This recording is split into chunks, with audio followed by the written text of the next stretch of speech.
Good afternoon. I'm really excited to get on here with y'all. Obviously, we've really proud of our football team and our staff. You've got a fantastic body of work, put in a lot of time and effort, sacrifice and energy to get to this moment, and really excited for it. We talked to the team after the announcement was made. This is an opportunity for us to kind of start completely over and have a season of its own in the playoffs. And like it's been all year, the margin for error is incredibly small.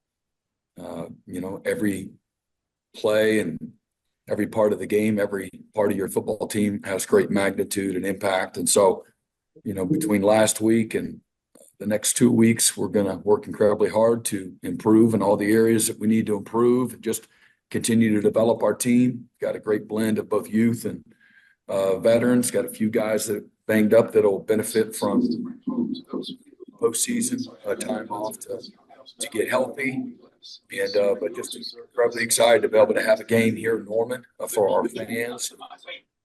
Just fantastic all year long. First playoff game at home history. So just be a part with our players. Really, like I said, very, very proud of all of their hard work. I know for some people, debate's been there. Maybe we don't, belong in the playoffs, but we're here.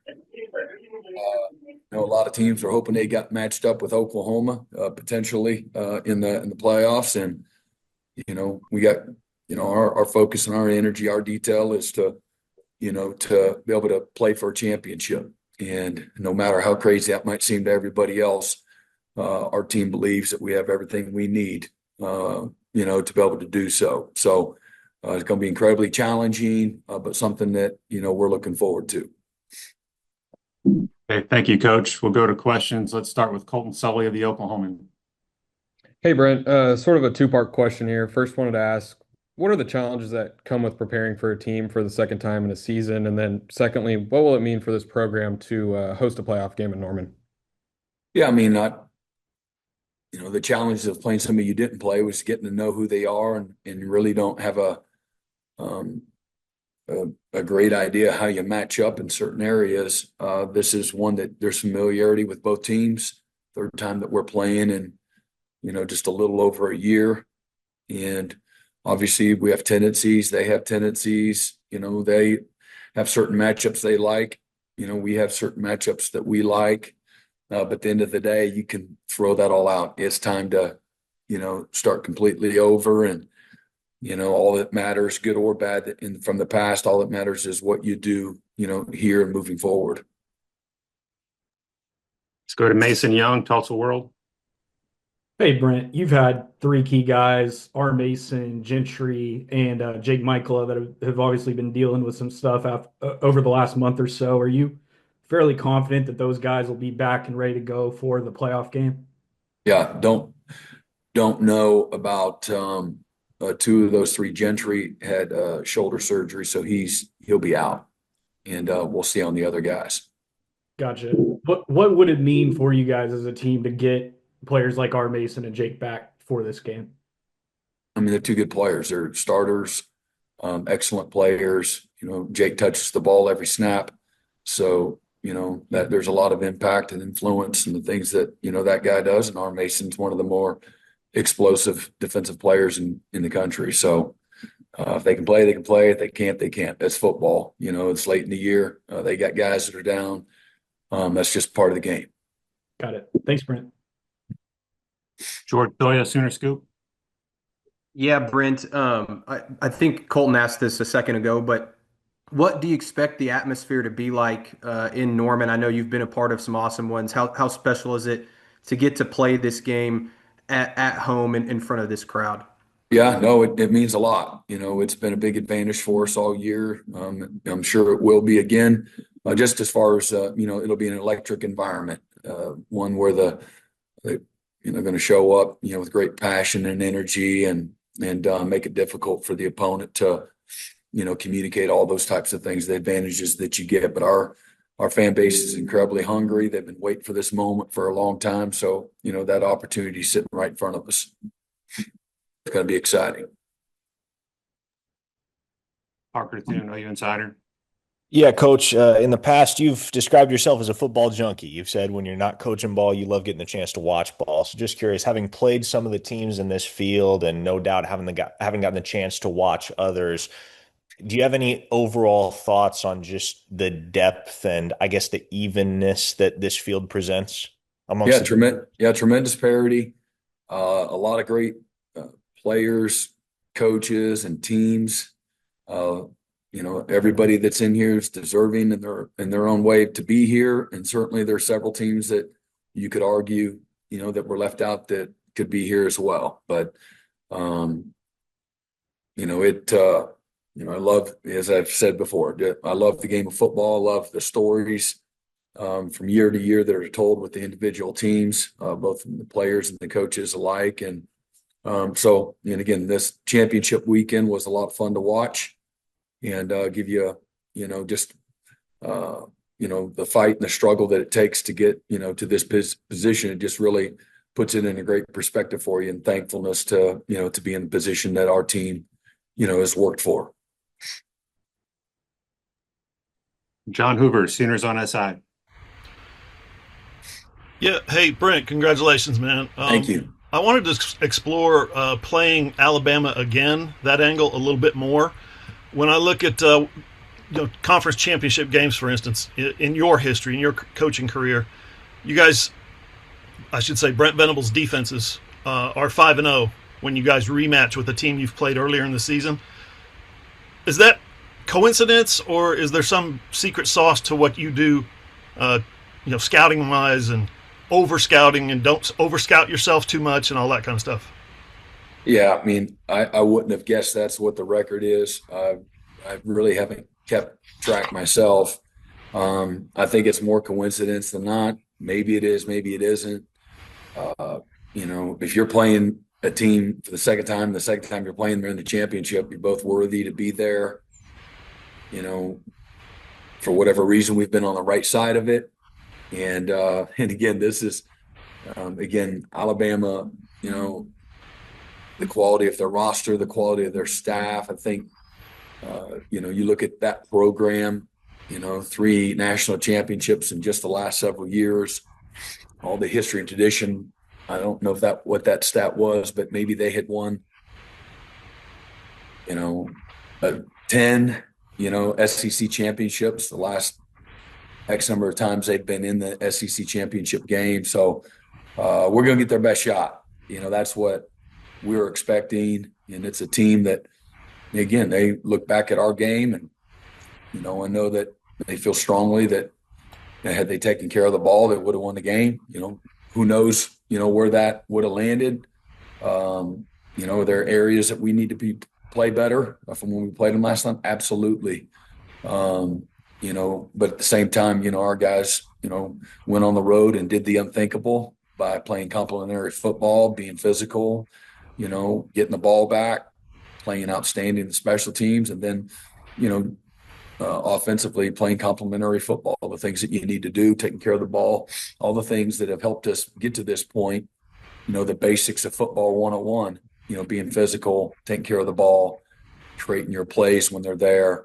That's what wins for you. And that's what'll win again, in the opening round of the playoffs.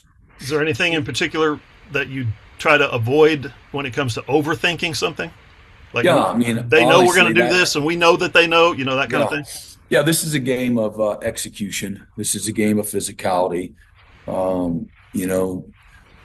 going to know your DNA, and it still comes down to executing either side of the ball. And so let's get better at what we do. I think was a message, to our guys is, improving, and that's a real thing. You do that through intentionality, through a lot of self-analysis and evaluation. I think that's incredibly important, that you have honest, even through victory, you have honest conversations with each other. And sometimes, everybody wants to celebrate, and I got to walk in the room and then be real and honest with people. Okay, hey, we won the game, but Okay. And hey, fantastic. You did this well. You did this well. They did this well. That's why we won the game. But, you know, these are the things that, that allow this game to stay close and in question until the end. So those are where's that balance at, so that it doesn't fall on deaf ears. And then you put together a plan as a staff that helps your players get a little bit, just again, incrementally a little bit better in all these different spots. And you can't get better at everything, this late in the season, but you can get everybody, every player, every coach, every unit, every scheme can be a little bit better if you're looking for it. And that's going to be, was last week and moving into this week be our focus. Appreciate your time, Brent. You bet. Let's go to Josh McDaniel, OU Daily. Brent, you guys obviously got the job done last time out against Alabama, but Ty Simpson still had a great game. And so I'm wondering, how are you going to potentially change the defensive game plan a bit to contain him better? Well, I'd take a win and he can have a great game again. I'll take that formula right there. If that's, I'll be honest. I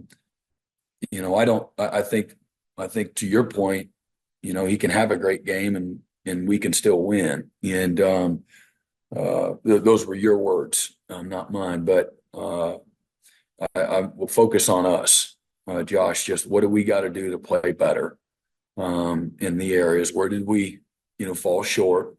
Let's coach better, play better, all of those things. And, that's what it is, and whatever happened last time doesn't have to have anything to do with this time. Again, all that matters is what we do, when we play here in Norman, a week from Friday night. Let's go to Chris Vanini at The Athletic. Yeah, Brent, you said in your opening statement there that maybe some people thought you guys shouldn't have been in, or they were looking to match up with Oklahoma. Do you feel like you guys have a chip on your shoulder right now? Well, every game we've played all year is the biggest game in my career, and surely we can't beat the next team. And so, yeah, it's been there, and it's been there all year. I'm not throwing it back at anybody, but that is been the narrative, and hadn't been a lot of people that believe that we were able to do what we've done, and whether that's justifiable or not, who knows? It doesn't really matter. And again, the same thing. We'll go into this, with very slim odds, whatever that means. And we're just thankful to have the opportunity that's sitting in front of us. I know our guys are looking forward to the challenge. Again, going against one of the best teams in college football in the history of the game. And again, two iconic programs matching up here in Norman, Oklahoma. What a treat that's going to be for all people that love Sooner Nation, Alabama, and just love, college football, overall. But at the same time, not a lot of people think that, we'll last very long in the playoffs. And I think is that fair to say that that's been the chatter, that we don't have a good enough overall team to be able to make much noise? That's a question. I'm asking the question.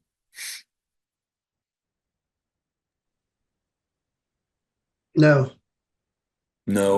What? that's not fair. I'm not asking about fairness. I'm just saying what the narrative has been. So, that has been the narrative. So that's how our guys are, looking at it, from that challenge, standpoint.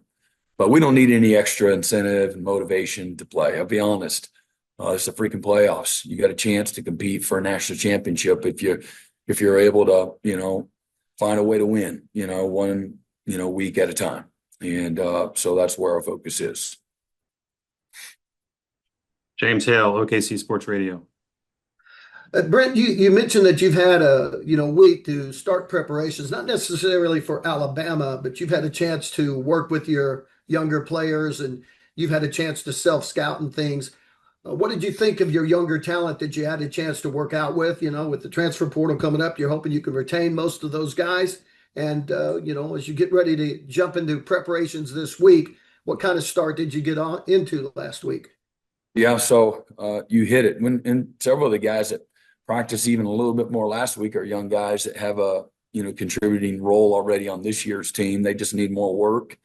They can't get enough work. Every rep they take is a rep that you can't replicate for them. And, they learn from it, all of it. But was it an opportunity for us to get some good fundamental work for the entire team, a lot of individual, and still stay in shape, do some tempo type running, and then it will work on things that caused us problems from a body of work. We watched begrudgingly the explosive plays, the negative plays that people had against us all season long, put them in a cut up, and kind of that was our film study last week, in all three phases. What are the,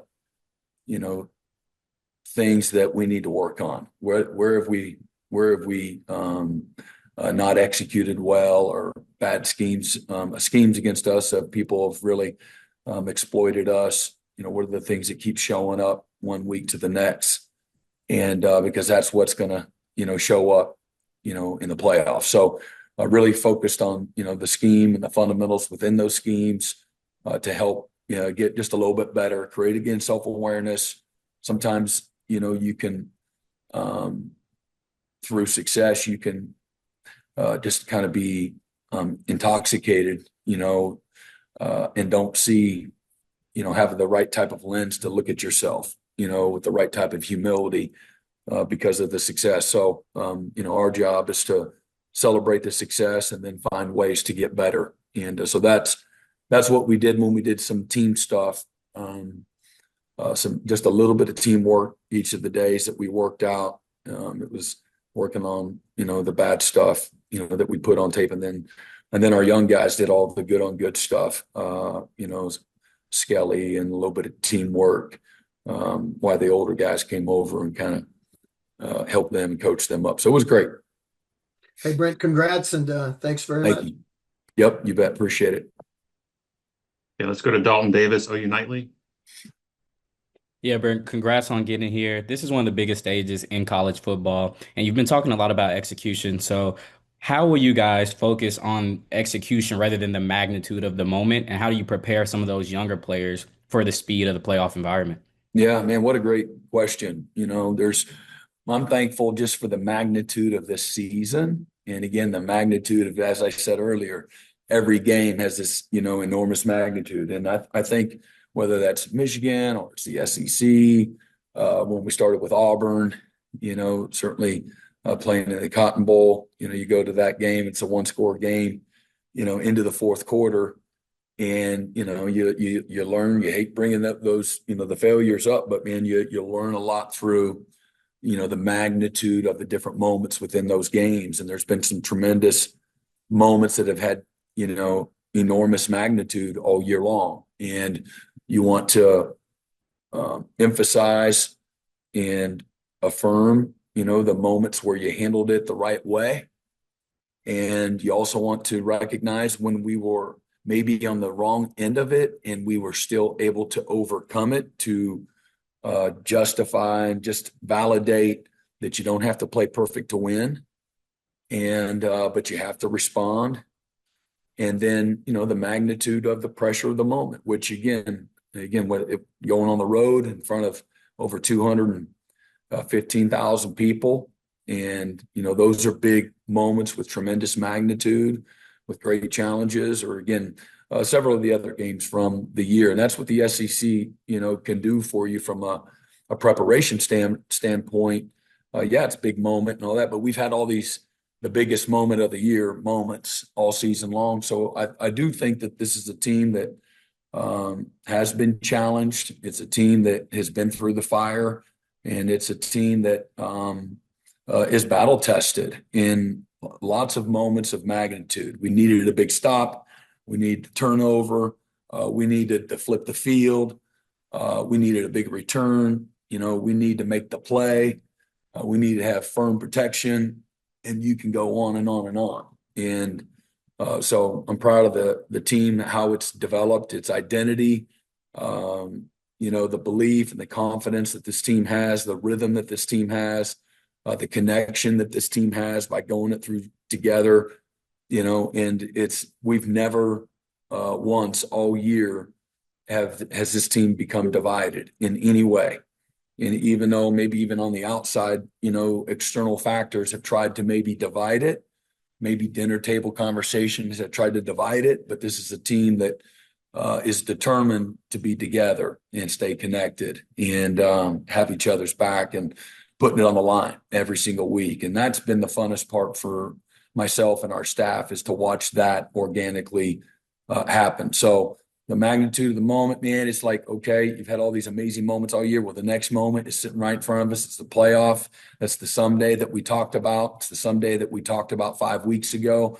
It was like a 2% chance that we could go 4-0. There's no way we'd be in this position if we had gone 3-1. So this is a moment that our guys fought for, competed for, and it's a moment that they expected. And so now let's walk in it. Let's be who we are, nothing more, nothing less. And, that's what I would tell them. Let's go dominate this moment. And so you dominate it through your preparation, through your detail, continue to be who we've been all year. And then, again, let's play our best 4 quarters of football, the next time that we get together. That's the vision. Thank you, Brent. You bet. Shannon Carlson, the Oklahoman.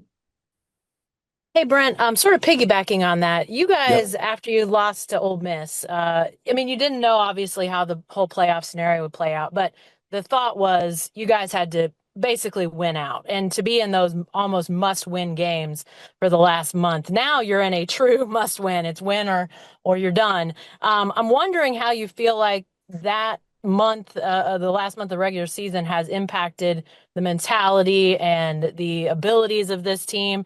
And then if I know, obviously, before the playoff expanded, it felt like must win a lot more. You needed to, go undefeated or maybe lose one game if you had a chance to get into the playoffs. So maybe times that you were with a team, I don't know, obviously that 2000 OU team, needing to win games. Have there been teams in your past that you felt like have done that, and maybe how has that impacted them once they got into postseason situations? Yeah, I think every championship team I've been a part of have had their backs at different times, some more, some less, their backs against the wall where it wasn't looking good and you had to figure it out and find a way. And those are the special traits and the intrinsic values that those teams have, the belief system, the preparation, the battle tested, and the calluses that you acquire along the way. Every single one of them have their own testimony. You talked about the 2000 team and, going into, that national championship game, the biggest underdog in college football national championship history. And with, again, a team that had, the roster and the Heisman Trophy winner and all those things. And again, we had a team with a bunch of misfits that believed it was going to be good enough and that had the ability to punch back and, lay it on the line till the end. And, but that's a team, again, had amazing synergy and chemistry, and they refused to get distracted. And as the year went on, that's a team that was challenged in lots of different ways. So I think those are, this year's team, that team, those teams that have these special qualities and being challenged along in the season. That's what makes the team and that journey and the testimony of the team. And so I do again, and it wasn't just, the last month. It's certainly a tremendous, again, magnitude and must win. I think that started with Michigan. And so our team has, taken on that personality of back against the wall and, a deck that maybe be stacked against us. And, not a lot of, people, believed early. And again, that's our fuel and our energy and our excitement comes from a passion and love to play and compete and appreciation for the opportunity that we have. And again, just what this team, what they've gone through together collectively, the body of work, all of those things, and certainly the challenges of the season have gotten us to this point. So a team that's, again, excited, a team that has never lost a respect for winning and what it takes, our processes, our intensity, our passion, our physicality, our love and respect and trust, for one another. All of those things are things that, winning requires. And our guys have really embraced that throughout the course of the season. Thanks. You bet. Last question, Willie Gillespie, OU Daily. Hey, Brent, congratulations. Thank you. Just wanted to ask about the offense. Against LSU, the offense really struggled, but you'll end up having about 3 weeks between the LSU game and the playoff game here in Norman. How valuable is that time to work with Arbuckle and John to improve offensively? Yeah, I mean, again, we had several parts of the game that were actually really, really good, and then some other parts where we missed the opportunity, and the other team is really good, and then some others, again, you get a batted ball, goes for a turnover, and so you're looking at all the ways that you can to get better, and again, I look at. I think what's appropriate is you compared to other, quality teams, and what were they able to do from again, because I guess everybody is on the statistical things instead of whether or not we, won the game or not. So when you go back and look at all the statistical measures, how did, other teams do against, the same team? What did they do? People that, maybe have, on paper, more explosive, better operating offenses. So great self-analysis and evaluation, inside out, and ways that we can, get guys open and create leverage in the run and the pass game and manipulate people. That's part of, offense, defense, and special teams. That's a game of football. And, how we can get better in all those areas, as well as make the plays, that are there, and not. So there's some ways you don't want to make it more than it needs to be, but again, those are, you can't just keep missing. I equate it on defense. If you have a good pressure dialed up and you got an overload blitz based on the protection you knew they were going to give you, and you got one extra guy, and then he gets back there and he's ready to sack the quarterback, and then he feints and just falls to the ground and doesn't make the play, the sack. The quarterback is able to break free and, throws an 80-yard touchdown. Man, you don't have those opportunities. They're just not endless, game in and game out. When you miss your opportunities, it bleeds over into every other part of your team, and it makes it winning a little bit more difficult. So there's a blend of all of that. That's a long-winded, explanation, but I think it's all appropriate, and I think the right lens is appropriate. And sometimes we look at it and through our lens and what we didn't do. And it's easy to go to an ultra positive place. It's easy to go to an ultra negative place. And I think finding the landing ground that's closer to reality is important.